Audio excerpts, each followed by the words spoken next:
Do conventional economists understand what we're speaking of, but yet not talking about it?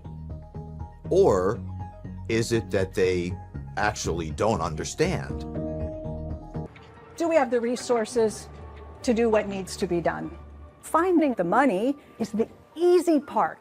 That's the simplest part of this whole conversation. Where will the money come from? What matters is whether any proposed new spending carries heightened inflation risk. What doesn't matter is whether it adds to the deficit or whether it increases the size of the debt. The government doesn't need your dollars to be able to spend. It's not the government that needs the dollars. It's the rest of you that need the dollars. Everybody's, wait, what? I did not fully understand everything that Warren was talking about on day one.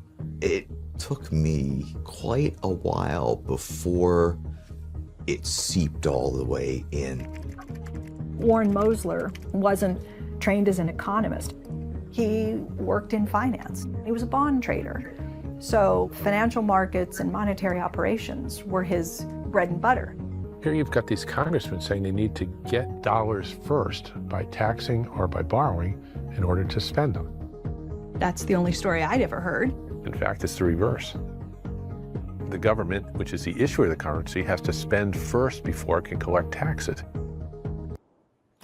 That is the crux of the entire economic system, and it was explained in 15 seconds. Yep. Was it not? Yep. And I still don't understand it, but that's okay. I don't need to. We're going to play it back one more time. I'm going to play it back one more time because this is the crux of our economic system in a nutshell. Okay. It seeped all the way in. Warren Mosler wasn't trained as an economist. He worked in finance. He was a bond trader. So financial markets and monetary operations were his bread and butter. Here you've got these congressmen saying they need to get dollars first by taxing or by borrowing in order to spend them. That's the only story I'd ever heard. In fact, it's the reverse. The government, which is the issuer of the currency, has to spend first before it can collect taxes. That's it. Yeah. That's it. So just think about this, Jen, just to keep it simple. No, I understand that they're the ones giving the money so that you have to pay. Like, I understand the premise. I do. No, but what I'm saying for those that don't get this, right? And I was talking to you as my kind of whatever you want to call it, my fodder for the pitch, is that government needs us to need that money, because if we don't need that money, they can't provision themselves to do whatever they want to do. We won't work for their dollar. We won't do anything for that dollar unless we need that dollar. And the only way to really make us need that dollar is to impose an obligation, which is the tax, could be other things, fines, fees, penalties, you name it. But it's some form of tether, an obligation payable only in the currency. Now you have to do something to get the currency. So that is what starts the economic engine of the country, that need to satisfy the tax liability and the need to eat. And the two are not exactly the same, right? So even if you're off grid, you're paying somebody property tax. That's right. You are. You're paying somebody. There is no off grid unless you're wealthy enough to buy an island, then I guess you can truly be off grid. Well, there you go. So the tax is not a funding mechanism. The government isn't doing it so it can pay for programs. Right. Sorry. Sorry, Shama. Sorry, Jill. Sorry, all our, here. Sorry, Richard Wolf. Sorry, whatever. It's not. Period. Full stop. It's a fiat currency. Your beliefs, your heartfelt hope doesn't matter. The way it works is the way it works. And that's that. It's simple. Yeah. Well, think of it this way. When we were discussing earlier on Status Quo about Nancy Pelosi being able to get millions of dollars to pay off this exquisite French hotel in Napa Valley, that's an example of modern monetary theory working in real time. The government has issued money to a 5-star, $2,000 a night shitbag of a hotel. You know why I say shitbag? Because you have to be a shitbag to stay there. Yep. Anybody who would spend $2,000 a night on a hotel is worth probably tens of millions of dollars. because that's the type of money you have to have in order to spend $2,000 on a hotel stay for one night. You got it. So that's just a simple example. I could give you many others. Tom Brady got a $1 million PP loan during the pandemic. That is the government in modern monetary theory giving money to Tom Brady, a guy who's worth about $200 million, mind you, but he needed that $1 million extra. He really needed it. So and they'll chase you down and take your home and put you in jail and literally garnish your wages if you even have a couple $1,000s in arrears. Believe me when I say this system is not about taking good care of us. This system is about keeping us tethered so that the rich can live in opulence, so that the other side, the capitalist class, the capital order, can live while we slave for them. Okay. Well, they need serfs. They can't function without their serfs. But I want to be really clear here, though. This system doesn't have to serve capital. This is the thing that a lot of these fools, that when you try and explain this to them, they go, oh, you're just trying to save capitalism. No, I'm not. Absolutely fucking not. Right? All the rules that allow for this shit that we see are made by a government that is fully captured by capital. Okay, by a government that does not serve the people. And you can go back to the founding documents to realize it never served the people. But we have always believed in our heart of hearts. And I mean, I'm no different. It's not like I'm like some guy woke up on third base and, thought I hit a triple. We're talking about literally every one of us at some point in time believed in our government, believed in these people, believed that it was there to serve us, believed that our military was fighting for our freedoms. At some point in time in your life, you believed this, and something jarred that. Maybe some people are still holding on to that childhood fairy tale. Okay. But in reality, once you understand the full capture of our government, the full capture of our institutions, and you stop thinking that this system is going to save you, is going to do anything for you. However, the very system we're talking about, fiat systems, okay, they've worked in every socialist country has them as well.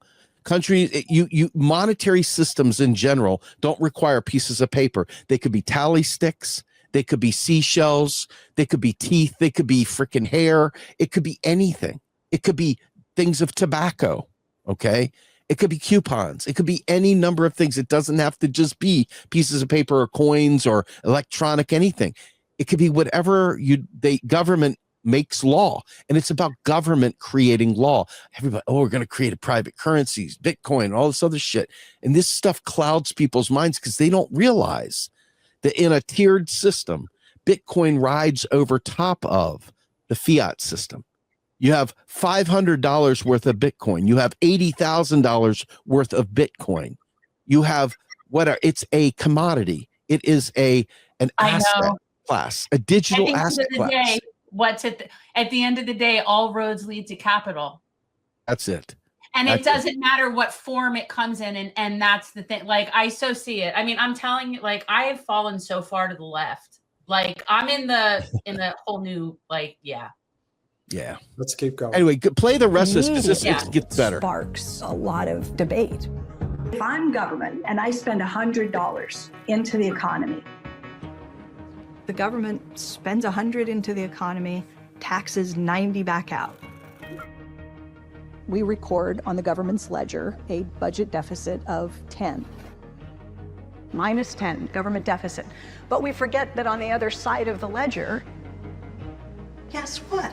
When they spend 100 in and they only tax 90 out, somebody gets left with 10. That's your surplus. Their deficit is your surplus. Oh, right, you got your surplus from the government's deficit, and all of a sudden, they start realizing that they've been missing part of the story. There it is. Yeah, so here's where I feel like this story loses people. It's right. There's nothing she's saying that is wrong. I want to be crystal clear here, okay? But on that side where it says currency users plus 10, if you look at what we call stratification, and you start looking at the tiers of who has what percentage of that $10, you'll realize that the 90% maybe have $2 out of that 10. Right. The other 8 are all at the top. And so because of the way that our capitalist system works, because of the proclivities of these people that are puppeteers, that are, the political theater we call politicians, okay, because of the dancing and the jiving they do. In reality, what their job is to manufacture consent with us, to make us feel something for the red, white, and blue, to make us feel like these things are happening, while simultaneously that 10 becomes 9 for the rich and 1 for the poor, instead of 6 for the poor. No rich, get rid of the fucking rich, right? Like, instead of that. So you understand fundamentally whose class interests are being represented. And this is my problem with Kelton's framing in this place, right? She's saying it's our surplus. The $10 is now our surplus. She's not doing the stratification there. And it's good cause, because at this point in time, all she's trying to get across is there are currency issuers and there are currency users. That's all she's doing at this point. She's not making a value judgment. But for people that are in class-based thinking, most socialists, most communists, most anarchists, most folks that have a class analysis, they don't start from understanding currency, because they don't understand currency. I've found very few that understand currency. It's the few that actually get it, that are trying to marry the class analysis and the currency issuance to show the huge break, the break in the system. It's intersectional. It's a very big intersectional thing. But I think that the way she's doing it, really, it's like, this is definitely basic for people to just understand. Exactly. They're let it play. Yes, I'm going to let it play. And what I think is great about this documentary is that you're not going to get it all on the first viewing, but if you watch certain things a few times over, it's going to start to make sense. I believe that. That's when I show the sector balance graph to audiences. It's the most important chart in the world. Government deficits are almost always seen in a negative light. Nothing but a sea of worrying red ink. That's not how I look at it. Here's what I see. I see what's happening on the other side of the government's ledger. On the other side of the government's deficit is a non-government surplus. Their -10 is matched by a +10 on somebody else's balance sheet. So my red ink is your black ink. That graph is really the one that when I show it to audiences, it changes everything. So when you see a headline like this one, $1 trillion deficits could be the new normal. This is meant to shock and frighten. But take a breath and read it this way. Watch the word deficit. Don't you feel better? Don't you feel better? $1 trillion surpluses to the private sector to be the new normal. Oh, all right. I'm down. The Fed cannot tax. The Fed cannot spend. The Fed can only set interest rates. Interest rate policy is a very blunt tool. I mean, you have to understand what the driver of the inflation is. When you have a water leak flooding your basement, you better identify the correct source of the leak if you want to solve the problem. Is the inflation coming from an increase in demand or a decrease in the supply of goods and real resources? Perhaps from a global pandemic that disrupted factories, workers going to work, supply chains, and shipping. Perhaps it's severe flooding that cut food production in a country by 90%. Or is it OPEC or an oil embargo increasing the cost of energy? In 1973, the price of oil jumped 4 times higher than before. So, what policies can address inflation by targeting where it's coming from? If it's coming from a shortage in the energy sector, we can reduce our consumption of oil with policies to conserve, drive less, fly less, no fees for public transit, work from home, shorter work weeks, and we can also increase the capacity of that sector to relieve some of the pressure and bottlenecks. You can actually spend money and reduce inflationary pressures. money that builds new capacity, building mass transit and converting to 100% renewable energy. So, healthcare, education, housing, and energy and transportation. The Green New Deal includes those areas specifically, not because it's the favorite shopping list of the progressive movement, but because these are the sources of inflation. We're going to include them in the Green New Deal because that's how you increase availability, reduce cost. Or are corporations taking advantage of a natural disaster, war, or pandemic to mark up prices much higher than the cost of production? In World War II, they didn't just leave it to the market or the Federal Reserve's one tool of raising interest rates to manage inflation and allocate scarce resources. That would never have worked to prevent real shortages or rising prices. Don't grab for more than your share. But what if we want to increase government spending and the economy is already at full capacity? Then the resources have to be freed up or created. MMT economists come in and show you what kind of a world is possible. What can we do to improve our educational system? What can we do to improve our healthcare system? Money is a tool, and we need to figure out how to deploy that tool. I just want to empower people to fight back against I didn't even realize you were in that this. stand in our way of building a better future, building a better world. Wait, I And missed many it. of the What did I reasons that miss? we've been Why told aren't we you can't build watching, what we Jen? would like to build. Rewind it, Peter. Send it. Let her Rewind speak. it. Tool? I just want to empower people to. Oh, that was me. Yeah, that's from back. You know when this was? Yeah, but when Bottle he said came you and were in spoke it, to you I thought he guys. meant- Brand new Congress. No, he said you're in it. I thought he meant you were in it. I didn't realize. No, he meant you, Oh, yeah. generational Jen. Oh my God! You. Yeah, that's right. That's me. Yeah. Should have been you and Corey right there, Jen, the two of you. Oh my God. That's so funny. Okay. Yeah. Fight back against all of the kinds of things that stand in our way of building a better future, building a better world. And many of the reasons that we've been told we can't build what we would like to build are not legitimate obstacles. I think it's all right there in front of us, and that's why we encourage people to go and watch the documentary, Finding the Money. I want to add something real quick. If you heard, one of the most important things that came out of that little segment that you played was they said, we can spend money to literally kill inflation, right? People have been so libertarianized in their understanding of the world, which is a shame. Why libertarians have anything to say about economics.